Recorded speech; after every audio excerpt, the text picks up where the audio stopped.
London के कुछ अखबार उन्हें हिंदुस्तान की शेरनी कहते। दक्षिण भारत के करोड़ों लोग उन्हें अम्मा कहकर पुकारते।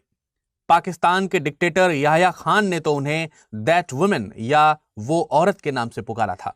हालांकि उनके कुछ विरोधी उन्हें हिटलर या मुसोलिनी का महिला संस्करण जरूर कहते रहे होंगे, लेकिन आज भी भारत में वो आयरन लेडी के नाम से जानी जाती हैं और उनके बारे में आज भी कोई एक राय बना पाना काफी मुश्किल है।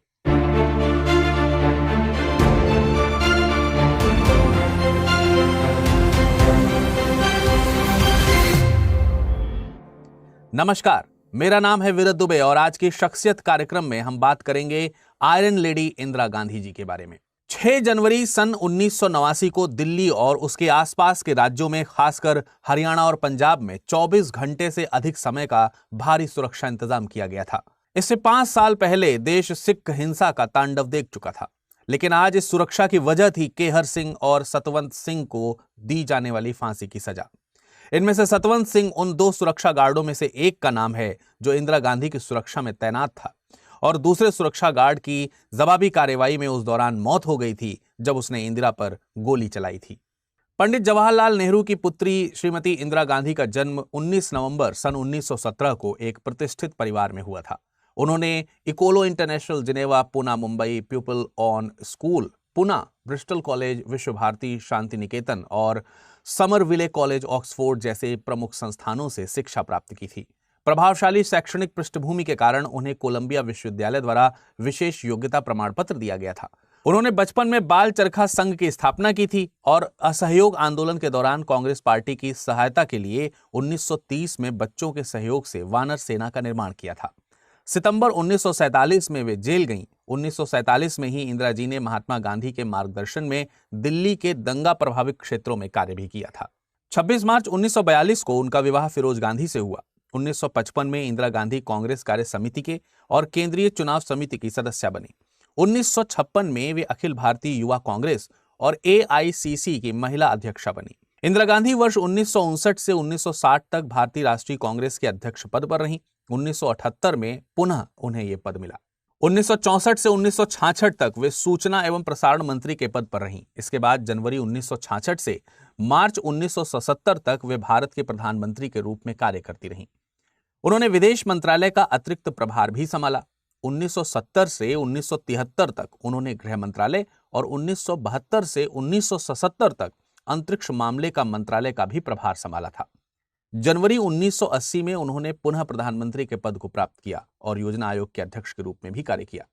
जनवरी 1990 में श्रीमती गांधी को रायबरेली उत्तर प्रदेश और मेडक, जो कि आंध्र प्रदेश में है, वहां से 7वीं लोकसभा के लिए चुना गया। अगस्त 1964 से 1967 तक श्रीमती गांधी राज्यसभा में सदस्य रहीं। हालांकि वे चौथे, 5वें और 6वें सत्र में लोकसभा की सदस्य भी रही थीं।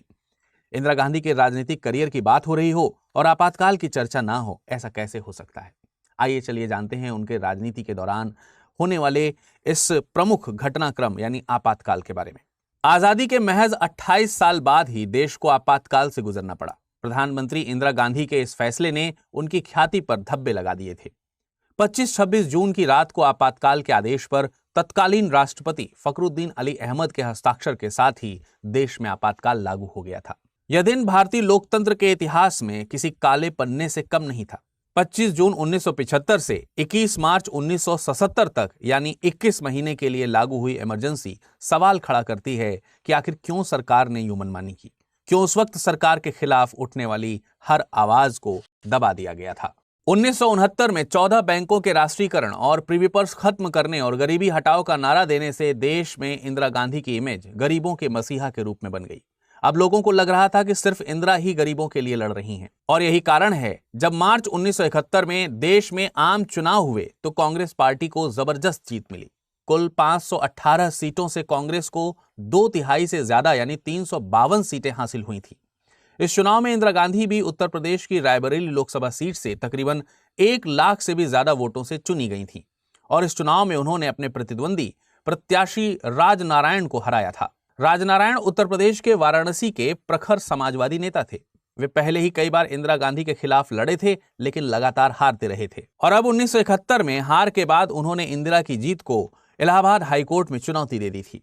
राजनारायण ने इंदिरा गांधी पर सरकारी मशीनरी और संसाधनों के दुरुपयोग और भ्रष्टाचार के आरोप लगाए थे। इस मामले को राजनारायण बनाम उत्तर प्रदेश के नाम से भी जाना जाता है। इलाहाबाद हाईकोर्ट के जज जगमोहन लाल सिन्हा ने माना कि इंदिरा गांधी ने सरकारी संसाधनों का दुरुपयोग किया है और इसीलिए जन प्रतिनिधि अधिनियम के अनुसार उनका सांसद चुना जाना अवैध है। अदालत ने अगले 6 साल तक उनको कोई भी चुनाव लड़ने पर रोक लगा दी। ऐसी स्थिति में इंदिरा गांधी के पास राज्यसभा में भी जाने का रास्ता नहीं बचा था और तब उनके पास प्रधानमंत्री पद से इस्तीफा देने के सिवाय भी कोई रास्ता नहीं बचा। हालांकि अदालत ने थोड़ी राहत देते हुए नई व्यवस्था अर्थात नया प्रधानमंत्री बनाने हेतु 3 हफ्ते का समय दिया था।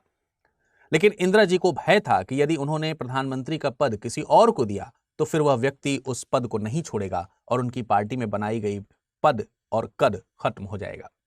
इसलिए 3 हफ्ते के दिए गए उस समय का फायदा उठाते हुए उन्होंने फैसले को सुप्रीम कोर्ट में चुनौती दे दी। हालांकि माननीय सुप्रीम कोर्ट में इस केस की सुनवाई करने वाले जज श्री वी.आर. कृष्णा अय्यर ने अपने फैसले में कहा कि वे हाईकोर्ट के फैसले पर पूर्णतः रोक नहीं लगाएंगे।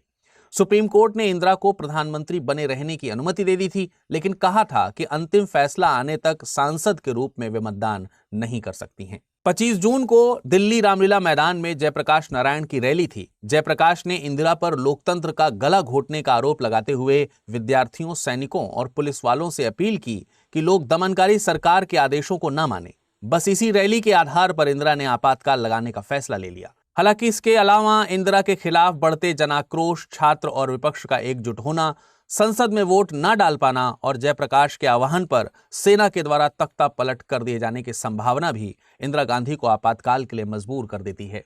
इस प्रकार देश में पहला आपातकाल 26 जून 1975 में लागू किया गया, जो 21 माह यानी 21 मार्च 1977 तक चला। आपातकाल की इस घटना के बारे में और अधिक विस्तार से जानने के लिए आप अमृत उपाध्याय सर द्वारा लिए गए इतिहास गवाह है कार्यक्रम को जरूर देखें। इसमें आपको उस समय की इमरजेंसी की सभी बारीकियों के बारे में ठीक तरीके से जानकारी प्रदान की गई है। खैर, आपातकाल लागू करने की वजह अनियंत्रित स्थितियां बताई गई। धारा 352 के तहत सरकार को असीमित अधिकार संबंधी प्रावधान दिए गए। इंदिरा गांधी को इच्छानुसार समय पर सत्ता में रहने का अधिकार मिल गया। लोकसभा और विधानसभा हेतु चुनाव की अब आवश्यकता नहीं थी। प्रेस की स्वतंत्रता समाप्त और सरकार को किसी भी प्रकार के कानून को पारित करने का अधिकार प्राप्त हो गया। इस दौरान सरकार ने न्यायपालिका की स्वतंत्रता पर भी हस्तक्षेप करते हुए संसदीय संप्रभुता को ज्यादा महत्व दिया। इसी दौरान संविधान की उद्देशिका में समाजवादी और पंथ निरपेक्ष शब्द जोड़े गए। इस प्रकार 42वां संविधान संशोधन देश का सबसे बड़ा संविधान संशोधन बन गया। इंदिरा गांधी के 2 साल के आपातकाल के शासन का सार्वजनिक विरोध जोरदार और व्यापक था और 1977 की शुरुआत में आपातकाल के समाप्त होने के बाद रिहा किए गए राजनीतिक प्रतिद्वंदी उन्हें और नई कांग्रेस पार्टी को सत्ता से बाहर करने के लिए दृढ़ थे।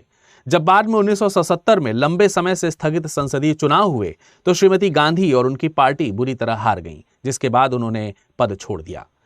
भारतीय जनता पार्टी यानी बीजेपी की पूर्ववर्ती जनता पार्टी ने सरकार की बागडोर अपने हाथ में ले ली और मोरारजी देसाई देश के नए प्रधानमंत्री बने।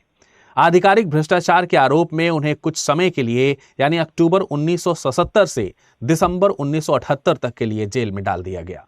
इन असफलताओं के बावजूद उन्होंने नवंबर 1978 में लोकसभा में एक नई सीट जीती और नई कांग्रेस पार्टी कांग्रेस आई ने मजबूती हासिल करना शुरू कर दिया। सत्तारूढ़ जनता पार्टी के भीतर असंतोष के कारण अगस्त 1979 में उनकी सरकार गिर गई। जब जनवरी 1980 में लोकसभा के लिए नए चुनाव हुए तो श्रीमती गांधी और कांग्रेस आई भारी जीत के साथ सत्ता में वापस आ गए। 80 के दशक में पंजाब हिंसा की आग में जल रहा था और स्वर्ण मंदिर परिसर में खालिस्तान समर्थक भिंडरावाले ने अपने साथी all India Sikh students federation के प्रमुख अमरीक सिंह की रिहाई को लेकर अभियान शुरू कर दिया था और अकालियों ने भी अपने मोर्चे का विलय भिंडरावाले के मोर्चे में कर दिया। पंजाब से आ रही हिंसक खबरों ने दिल्ली सरकार को सकते में डाल दिया और तत्कालीन प्रधानमंत्री इंदिरा गांधी ने सिखों के सबसे पवित्र स्वर्ण मंदिर में सेना को ऑपरेशन चलाने की अनुमति प्रदान कर दी। 20 जून को भारतीय सेना ने अंतर्राष्ट्रीय सीमा सील कर दी और 3 जून को पूरे प्रदेश में कर्फ्यू लगा दिया गया।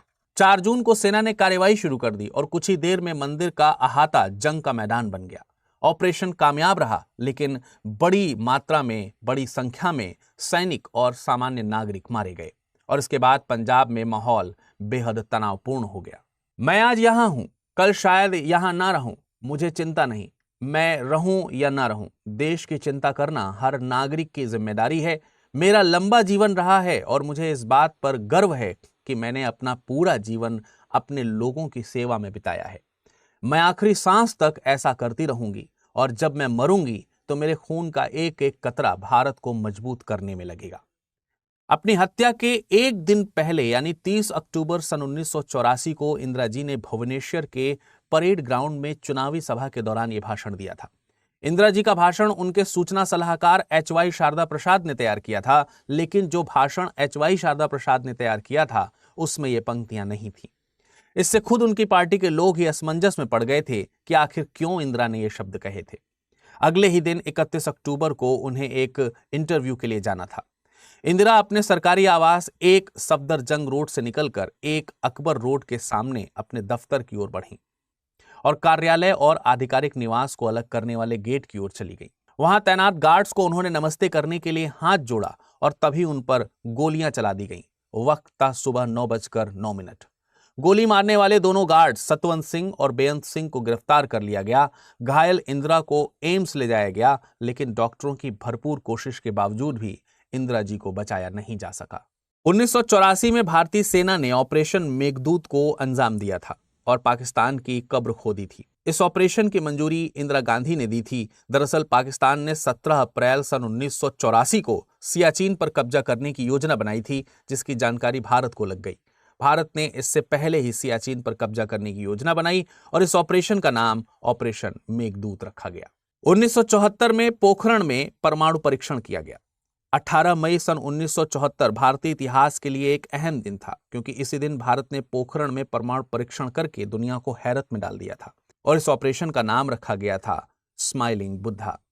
तो दोस्तों, आज के शख्सियत कार्यक्रम में हमने आपको इंदिरा गांधी जी के बारे में बताया और उनसे संबंधित महत्वपूर्ण ऑपरेशंस और उनके राजनीतिक करियर के बारे में विशेष जानकारियां दी। आशा करते हैं शख्सियत कार्यक्रम का ये एपिसोड आपको पसंद आया होगा। अगली बार हम कुछ नई शख्सियतों के साथ दोबारा आपके समक्ष हाजिर होंगे।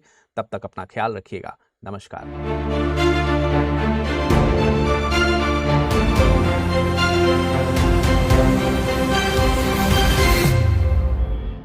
हिंदी में यूपीएससी की तैयारी से संबंधित प्रोग्राम्स को देखने के लिए सब्सक्राइब करें स्टडी IQ IAS हिंदी।